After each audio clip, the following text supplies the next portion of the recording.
வணக்கம். கதிரவன் டாக்கிஸ் நிகழ்ச்சிக்கு உங்களை வரவேற்பதில் மகிழ்ச்சி அடைகிறேன்.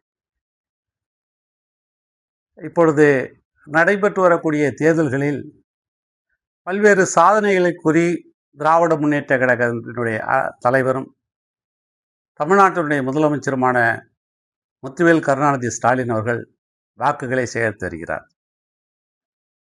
அவர் எந்த விதமான உண்மைக்கு மாறான செய்திகளை கூறி வாக்குகளை சேகரிக்கவில்லை. ஆனால் பிஜேபியினர் பொய்களை மட்டுமே கூறி வாக்குகளை சேகரித்து, அதுவும் பிஜேபி, அதிமுக போன்ற கட்சிகளுக்கு பொய்களை மட்டுமே சொல்லி அவதூறுகளை பரப்பி மட்டுமே வாக்கு கேட்பது வழக்கமாகிவிட்ட சூழலில் மாண்புமிகு முதலமைச்சருடைய 5 ஆண்டு கால ஆட்சியில் தமிழ்நாட்டில் தொழில் உற்பத்தி என்பது 82.6% ஒரு அசுர வளர்ச்சியை கண்டிருப்பதாக நமது இந்திய ரிசர்வ் வங்கி ஒரு செய்தியை வெளியிட்டு புள்ளிவிவரம் தகவலை தெரிவித்துள்ளது.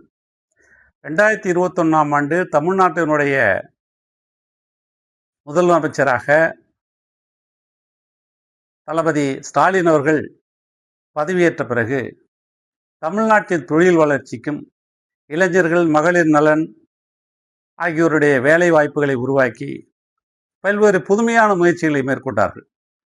அந்த வகையில் தமிழ்நாட்டில் தொழில் முதலீட்டாளர்களுக்கு ஊக்கமளிக்கும் வகையில் பல்வேறு சலுகைகளை வழங்கி தொழில் தொடங்கியது அடிப்படையில் தமிழ்நாட்டில் சென்னை, கோவை, தூத்துக்குடி, மதுரை, கிருஷ்ணகிரி முதலிய பல்வேறு இடங்களில் முதலீட்டாளர் மாநாடுகளை நடத்தினார்.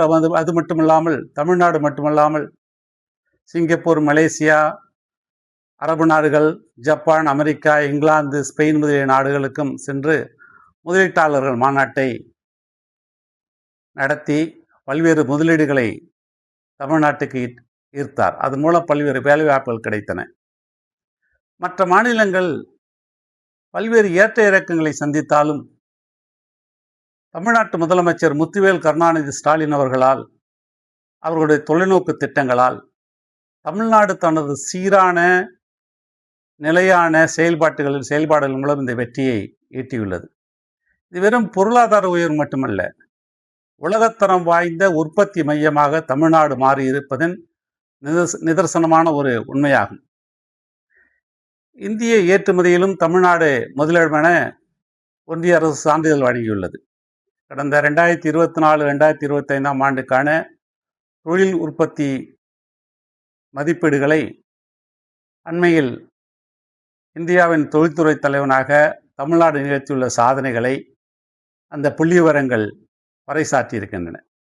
இந்தியாவின் தொழில் வரைபடத்தில் 2024-25ஆம் நிதியாண்டுக்கான தமிழ்நாட்டின் தொழில்துறை உற்பத்தி மொத்த மதிப்பு என்பது 9,65,003.78 கோடி. இதன் மூலம் இந்தியாவிலேயே தமிழ்நாடு முதலிடத்தை பிடித்திருக்கிறது. அது மட்டுமல்ல, அதிமுக ஆட்சியில் தொழிற்சாலைகளில் 5,28,581.86 கோடி மதிப்பீட்டுடைய பொருட்களை மட்டுமே உற்பத்தி செய்ததாக இந்த புள்ளிவிவரம் தெரிவிக்கிறது. எப்போதுமே எதிலும் குஜராத் மாடல் என்று பீட்டி பெருமை எடுத்து கொள்ளக்கூடிய குஜராத் மாநிலத்தில் கூட இந்த தொழிற்சாலை உற்பத்தி மதிப்பு என்பது மிக மிக குறைவு.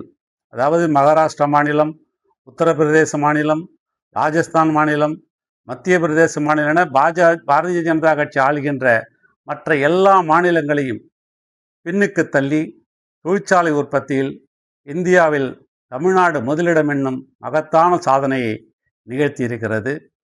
இந்த மாபெரும் சாதனைக்கு காரணம் வேறு யாருமல்ல, நமது திராவிட மாடல் அரசினுடைய முதல்வர், திராவிட முன்னேற்ற கழகத்தின் தலைவர் முத்துவேல் கருணாநிதி ஸ்டாலின் அவர்கள்தான் என்பது அதிகாரபூர்வமாக நிரூபணம் ஆகியிருக்கிறது. அதாவது தேர்தல்களிலே நான் ஏற்கனவே கூறியது போல சாதனைகளை சொல்லி மட்டுமே வாக்குகள் சேகரிக்கக்கூடிய ஒரு இயக்கமாக திராவிட முன்னேற்றம் இருக்கிறது. நான் இப்பொழுது கூறியது தொழில்துறை வளர்ச்சியை மட்டும்தான். பொருளாதார வளர்ச்சியிலும் கூட தமிழ்நாடு முதலிடத்தை நோக்கி முன்னேறி இருக்கிறது என்பது எல்லோரும் அறிந்த ஒரு செய்தி. அதனால்தான் நான் பேசும்போது இந்தியாவை உண்மையிலேயே நாம் பிஜேபி ஆளுகின்ற மாநிலங்களோடு ஒப்பீடு செய்யக்கூடாது தான், உண்மைதான். இன்றைக்கு கூட ஒரு செய்தியை படித்தேன். அவர்களுடைய அறிவு வளர்ச்சிக்கும் நமது அறிவு வளர்ச்சிக்கும் எவ்வளவு வேறுபாடு என்பதற்காக, இதற்காக மற்ற மாநில மக்களை குறைத்து மதிப்பீடு செய்வதற்காக அல்ல, அங்கு ஆளக்கூடிய அரசுகள் மக்களை எந்த நிலைமைக்கு தள்ளி இருக்கிறது என்பதற்கு ஒரு எடுத்துக்காட்டு. உத்தரப்பிரதேசத்தில் ஒரு சிறுவனை, 12 வயது சிறுவனை விஷப்பாம்பு கடித்து விட்டது. உடனே அவரை மந்திரம் தெரிவரிடம் கொண்டு சென்ற போது அந்த சிறுவனை 12 மணி நேரத்திற்கு மேல் 24 மணி நேரத்திற்கு மேல் கங்கை நீரில் மூங்கிலில் கட்டி தண்ணீரில் மூழ்க வைத்தால் விஷம் வெளியேறிவிடும் என்று கூறி அந்த சிறுவன் முதலுதவி கொடுக்காத காரணத்தாலும் இப்படிப்பட்ட மூடத்தனத்தாலும் உயிரிழந்தான். இது கூட மற்றவர்கள் அதை புகைப்படம் எடுத்து அதை காணொலியில் பதிவிட்ட பிறகுதான் இது தெரிந்தது. இது கிட்டத்தட்ட ஒரு கொலைதான். இப்படிப்பட்ட ஒரு மூட நம்பிக்கைகள் மிகுந்த, அறிவுக்கு உதவாத, அறிவியலுக்கு முரணான பல்வேறு கருத்துக்களை மக்களிடையே பரப்பக்கூடிய பிஜேபி ஆட்சியில் பொருளாதாரமும் அறிவு வளர்ச்சியும் பின்னோக்கி இருப்பது இயல்பானதுதான். அதனால்தான் நாங்கள் கூறுகிறோம், எப்பொழுதும் கல்வி, படி என்று மக்களை, மாணவர்களை, இளைஞர்களை வாழ்க்கையில் முன்னேறச் செய்யக்கூடிய திராவிட மாடல் அரசு தமிழ்நாட்டில் இருக்கும் வரை என்றைக்கும் தமிழ்நாடு முதலிடத்தில் தான் இருக்கும். அந்த முதலிடம் வருவதற்கு, எப்பொழுதும் நீடிப்பதற்கு நடைபெறக்கூடிய தேர்தலில் திராவிட முன்னேற்ற கழகத்திற்கு உதயசூரியன் சின்னத்திலும் மற்ற கூட்டணி கட்சிகளுக்கு அவரவருடைய சின்னத்திலும் வாக்களித்து திராவிட மாடல் அரசு 2.0 தொடர வாக்களிக்குமாறு உங்களை அன்புடன் வணங்கி கேட்டுக்கொள்கிறேன்.